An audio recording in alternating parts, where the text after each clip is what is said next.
Hello everyone and welcome back to Revs and Reviews. Today I have a pretty special vehicle here in front of me. Today I have the all-new 2025 Toyota Corolla Cross Nightshade Edition. Now the Nightshade Edition is going to be a little bit more costly, but you are going to get some nice blacked out emblems and accents around the whole vehicle. To start, you get these beautiful wheels. I'll put the direct dimensions right up here, but you get those beautiful blacked out wheels and this whole blacked out design. Now, the reason why I chose this one was because it's black on black with that Nightshade, which gives you that black roof with the crossbars. And then, of course, no chrome at all across this vehicle at all. So along the back, you have that HEV badge and the SE badge, which is all blacked out, which is nice. Your blacked out Toyota logo, and then your blacked out Corolla Cross badge. And considering this one is the hybrid trim, you are going to get more special features as well as some more power. So to start with the front end here, the Corolla Cross did come out a while ago, but this is my first time reviewing it. Now, with the Nightshade package, you're going to get these blacked out front headlights, which are LED projector headlights. On higher trim levels, you can option that out for a LED turn signal as well as daytime running lights. Across the front, you will notice another blacked out Toyota emblem, and then that little piece that goes across the grille there, that represents that hybrid. So since this is a hybrid, you're getting more power as well as all-wheel drive. So let's take a look under the hood and see what's powering this 2025 Toyota Corolla Cross Hybrid. Alright, now under the hood of the 2025 Toyota Corolla Cross Hybrid Nightshade, there is a little bit of a weird design here. So to open the hood, you open it like a regular car and you have your hood strut up here. Now, this did take me about 15 minutes to figure out, and about 2 YouTube videos later, your hood strut thing is over here, which actually makes it really difficult to find, because you would think it would be somewhere in here. But anywho, going over the engine specs, you get a 2.0 liter 4-cylinder hybrid engine pushing 196 horsepower with all-wheel drive and 139 pound-feet of torque, which is pretty good for this vehicle. Now, there is an EV mode on this vehicle if you are going short distances, which basically means that the car will use all of its battery power to drive itself, which is quite nice. Now, this does get 45 in the city and 38 on the highway, which is quite good for an EV hybrid vehicle like this, technically an EV. Now, this does have some different upgrades. So you are going to get the JBL premium audio system, the moonroof package, and then of course mud guards and your door sill protection package. Now again, with this overall design, you will notice that this whole design is like a blacked out design for that Nightshade. Now, this could have been called like the Corolla Cross XSE, but this is the Nightshade edition. Now, Toyota has been adding a ton of Nightshade trim levels to all of their different models. And overall, I am really a huge fan of this Corolla Nightshade. Now let's hop inside and see what Toyota brings to the table. Now, to your interior here, don't mind the sun, but here on the interior, you're getting this black leather door panel with tons of silver accenting that regular door handle, and then, of course, no memory seat adjustments, but you get 4 window controls, as well as that auto window for the driver, your mirror controls, and then, of course, not a big enough cup holder for a Stanley Cup, but overall, a pretty nice door panel. Now, here to the interior, you are getting cloth seats, which I do prefer over leather, and they have this really nice design on them with this like red accenting representing that like XSE trim level / Nightshade. Now, the seats are not heated or ventilated or power for the driver or passenger, but overall this does have some pretty nice technology. So let's hop inside and go over the technology. Now, here on the interior of the 2025 Toyota Corolla Cross Hybrid, you're not getting a really special interior, but it is basically just coming out of your regular Corolla, this being that Cross version model. Now, of course, there's no warning lights on the dash besides, of course, that low fuel level, so don't mind that. But here on your driver display, you're not getting anything in particular here. You're getting more of just that regular dashboard out of a base model Corolla, which is okay. It's actually not that bad, and it's honestly a little bit more easier to use. Now, don't mind the sun. It is just a little bit hard to keep out of the car right now. Now, with this digital display / analog display, you do have some customizations. So to start, you have your compass, your music, your trip distance, all of your settings which control your front AV, rear AV, blind spot monitoring, pre-collision warning, and then a rear cross traffic alert, and then your 360 pedestrian like sensors all around the vehicle. And then of course you have your warnings, which right now is just a low fuel level. And then of course you can go back to this, and then you can scroll down to see your average MPGs, your eco score, your total time, and then back to that.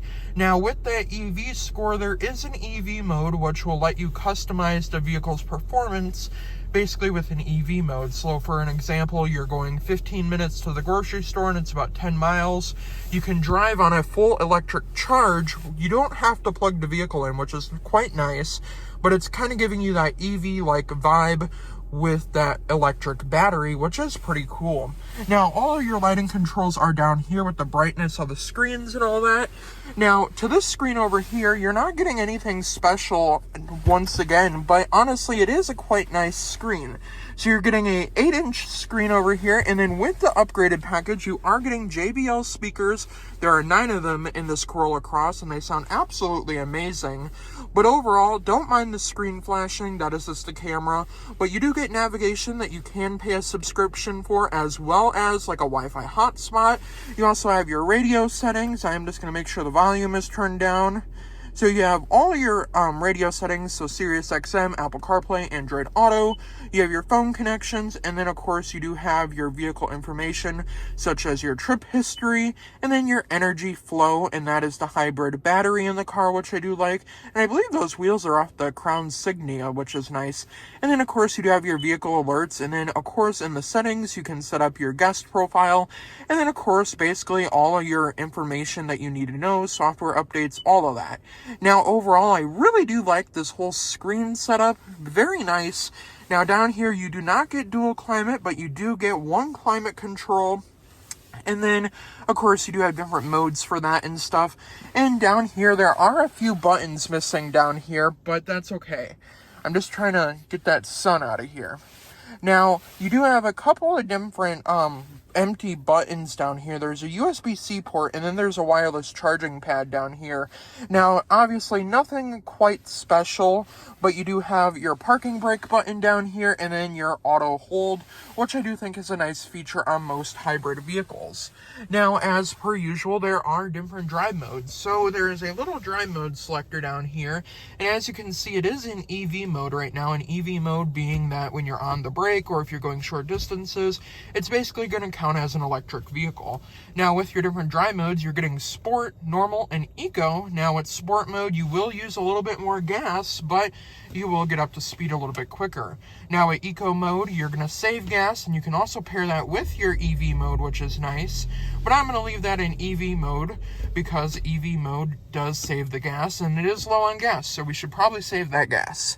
Now, overall, like here on the interior in this whole like front design here, I really do like it. It's very simplistic, and honestly, it's not that bad. I really do like it.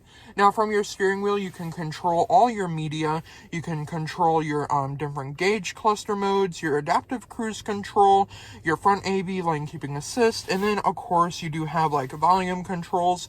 This is a leather-wrapped steering wheel, which is nice, so that is a plus. And then, of course, there is red stitching around this, which I do like. And honestly, I do like the gloss black around the screen, considering that the screen is just a like 8-inch screen, so nothing like huge, but that gloss black does make it look bigger. And of course, on higher trim levels, you can option this out with a full digital display as well as a multimedia display.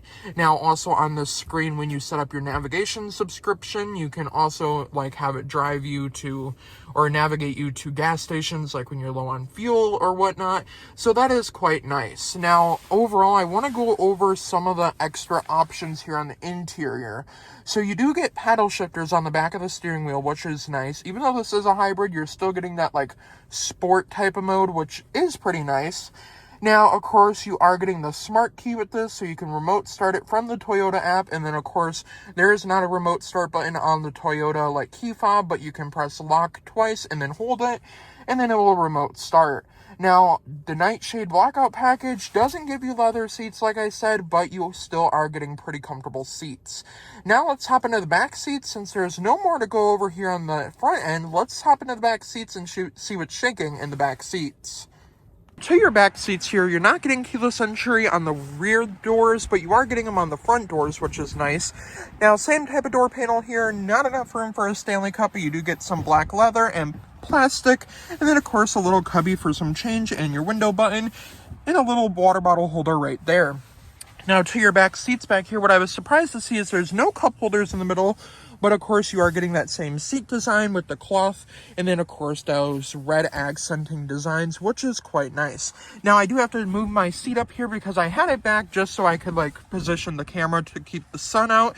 So let me move that seat up and let's see if a 6-foot tall person can fit comfortably in the back seat of the Corolla Cross. Now, here in the back seats, I did have to move my seat up just a little bit, but I did want to point out that you do get the one-panel moonroof. I wish there was an option for a panoramic sunroof, but then, of course, with my seat moved up just a tad bit more than I needed to, I do have plenty of legroom back here, tons of headroom, and then, of course, back here, there is a little cubby down there, no charging ports, but you do get rear climate control, and then, of course, a pocket on this side, but not on the other side, and overall, I honestly really do like sitting back here, and honestly, for a longer road trip, this might just be the vehicle for you because of the fact that there's tons of headroom for an adult, tons of room for 2 car seats, as well as another adult back here, so tons of room. Now let's hop into the trunk and see how much junk we can fit in the trunk. Now, to your trunk area here, like I said, you get those blacked out taillights, all the black emblems, a little bit of gloss black down below. This does not come standard with the tow hitch, but you can add one. I'll put the exact towing measurements right up there. Now, of course, in the back seats, you can option this out with a power lift gate. This one just does not have a power lift gate, which I don't find really necessary for this vehicle because it is a pretty light tailgate and it is only a cross. So back here, you do get this added on a little shade for all your groceries, and I did put this on, and it is really easy to install actually. Now, you're getting your carpeted floor mats, but no all-weather floor mats, which is okay. Now, of course, there's tons of cargo room back here. You got that JBL subwoofer back here, and a little bit of storage on each side.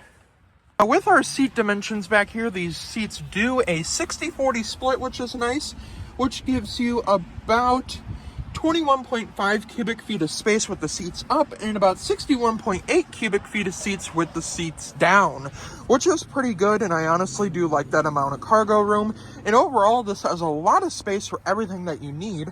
Now, of course, there is a little plastic bumper guard across the back, and I like how that back bumper is plastic, but overall, tons of cargo room and a very easy accessible tailgate. Obviously, if you do need a power lift gate, you can get one. Now let's go over my honest opinion on the Corolla Cross. Now, I really do like the 2025 Toyota Corolla Cross Hybrid. Now, for just under $35,000, I do think you're getting a lot of features and a lot of gas mileage. Like I said, 45 in the city, 38 on the highway. You're getting a couple of upgraded features such as that moonroof and then your crossbars. You have paddle shifters if you do want to get a little bit sporty in this car. Honestly, there's tons of legroom and headroom in the back and tons of cargo space. Let me know your guys' honest opinions down in the comments down below. And before I end the review, a huge thank you to Russ, Darrow Toyota in West Bend, Wisconsin for letting me come out and review this beautiful 2025 Toyota Corolla Cross Hybrid Nightshade. Now, overall, this would probably be a vehicle that I would be interested in buying. And honestly, I could definitely see myself driving this in the future. Let me know your opinions down in the comments down below, and I will see you guys in the next review. Have a great day, everyone.